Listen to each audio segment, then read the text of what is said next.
3 4 5 6 7 8 second step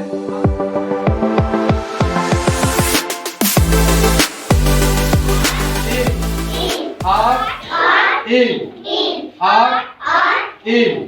उसके बाद last step कर दिया। अब एक बार शुरू से फर्स्ट से चलो one step 1 2 3 4 5 6 7 8 second step 1 2 3 4 5 6 7 8 third step कैसा था? कुछ नहीं कुछ नहीं कुछ नहीं कुछ नहीं। फोर्थ स्टेप कैसा था? आउट इन आउट इन उसके बाद लास्ट में क्या था? 1 2 3 4 चलो गुड क्या करो ये सब ज़्यादा प्रैक्टिस करके करो। हाँ ठीक है।